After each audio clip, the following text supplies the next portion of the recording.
আমরা এখন চণ্ডী মাতার মন্দিরে চলে এসেছি। চণ্ডী মাতার মন্দির দর্শন করব। তো চণ্ডী মাতার মন্দির দর্শন করতে গেলে আমাদের রোপওয়ের টিকিট কাটতে হবে, সেটাই কাটতে যাচ্ছি। কেটে তারপর দর্শন করব চণ্ডী মাতার মন্দির। এটা রোপওয়ের টিকিট কাটার জায়গা চণ্ডী মাতা মন্দির দর্শন করার জন্য। তারপরে এখানে আমাদের ওয়েটিংয়ে যারা থাকে তাদের বসার জায়গা এটা, এখানে বসতে হয়। ওয়েটিংয়ে যারা আছে, আমরাও বসেছিলাম।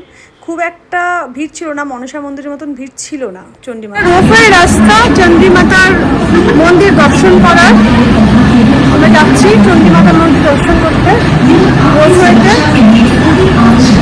আমরা রোপওয়েতে উঠে গেছি চণ্ডী মাতা মন্দির দর্শন করার জন্য। দর্শন করব, জানি না ভিতরে মোবাইল অ্যালাউ আছে না নেই, যেহেতু মনসামার মন্দিরে মোবাইল অ্যালাউ ছিল না। একটা বাইকটাই আমি দেখাতে পেরেছি আপনাদের।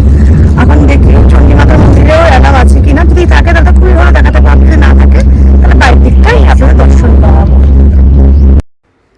চণ্ডী মাতার মন্দির যে আছে মনসা মন্দিরের থেকে কিন্তু অনেকটাই উঁচুতে। আমার খুব ভয় লাগছিল, প্রচণ্ড মতন ভয় পাচ্ছিলাম। আমি মাথা নিচু করেছিলাম, এত ভয় লাগছিল আমার। এদিকে মিস্টার সাহা আমাকে বলছে মাথা নিচু করে রাখো, ভয় পেও না, মাথা নিচু করে রাখলে অতটা ভয় লাগবে না। আমি কিন্তু ভীষণভাবে ভয় পাচ্ছিলাম, যেহেতু অনেকটাই উপরে, মনসা মন্দিরের থেকে অনেকটাই উপরে চণ্ডী মাতার মন্দির। তো মন্দিরে প্রায় আমরা পৌঁছানোর পথেই। তো চণ্ডী মাতার মন্দিরে চলে এসেছি, রোপের থেকে নেমে গেছি। অনেকটাই উঁচু, মনসা মায়ের মন্দিরের থেকে চণ্ডী মাতার মন্দির বেশি উঁচু। আমার নিজেরই ভয় লাগছিল, অনেকটাই উঁচুতে উঠেছিল। হ্যাঁ, আর এখন আমি জুতা রেখে, বাড়ির সকালে জুতা রেখে এই মাথা টেকবো মায়ের। তারপরে আমরা আসলাম মন্দিরে, হাঁপসে গেছি, আমি দেখাচ্ছি আপনাদের। এই যে সিঁড়ি দিয়ে উঠেই গেট, মেন গেট মায়ের মন্দিরের। তারপরে ভিতরে চণ্ডী মাতার মূর্তি আছে। আমাকে কিন্তু বারবার করে বলছিল মোবাইল বন্ধ করতে। আমি চেষ্টা করছিলাম আপনাদের দর্শন করাবো বলে, অল্প একটু আমি তুলতে পেরেছি, সেটাই আপনারা দর্শন করুন। ভিতরে গিয়ে আমাদের মোবাইল নিয়ে নিয়েছিল, যেহেতু ক্যামেরা করছিলাম, বলেছিল বন্ধ করতে, বন্ধ করে দিয়েছি। তো ভিতরটা আমি দেখাতে পারিনি, তো সেই জন্য আমি বাইরটাই দেখাচ্ছি আপনাদের। একটুখানি দেখাতে পেরেছি, সেটাকে তোমরা শেয়ার করে দেখবেন আর আশীর্বাদ নেবেন মায়ের। চণ্ডী মাতার মন্দিরের নিচে কিন্তু আরও অনেক মন্দির আছে, সেগুলো আমি দর্শন করাবো আপনাদের। এখন যে আমি ঠাকুরের মূর্তিটা দেখাচ্ছি, এটা হচ্ছে মা ব্রহ্মচারিণী। এখানে আমরা দর্শন করলাম, আশীর্বাদ নিলাম মায়ের, খুব ভালো লাগলো দেখে। আরও আছে ঠাকুর এখানে, সেগুলোও আমি আপনাদের দর্শন করাবো, আপনাদের দেখাবো। আপনারা কিন্তু ঠাকুরের প্রণাম করে সবাই আশীর্বাদ নেবেন।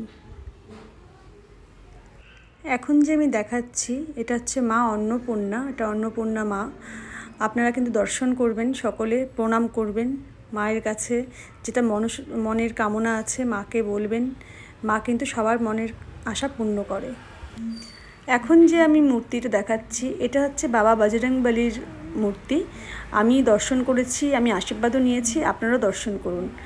আর মন্দিরের ভিতরে এরকম কিন্তু অনেক দোকান রয়েছে, এখান থেকে আপনারা চাইলে কেনাকাটাও করতে পারবেন। ঠাকুরের অজস্র এখানে জিনিস আছে, যেগুলা আপনারা কিনতে পারবেন, নিতে পারবেন, বাড়িতে নিয়ে যেতে পারবেন।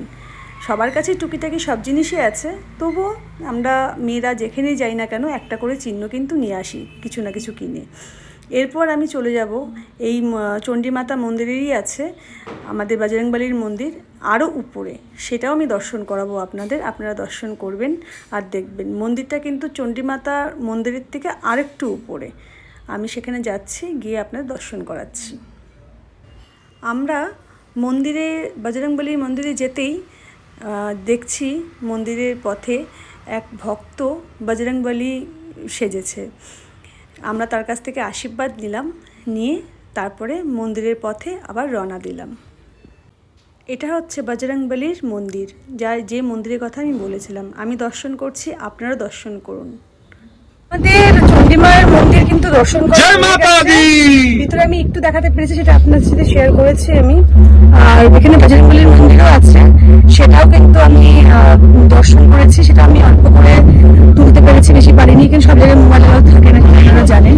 তো সেই জন্য যতটুকু পেরেছি আমি ভিডিও করেছি, ততটুকুই আমি শেয়ার করছি। আপনারা কিন্তু দেখবেন, দর্শন করবেন আর কিন্তু আশীর্বাদ নেবেন, প্রণাম নেবেন।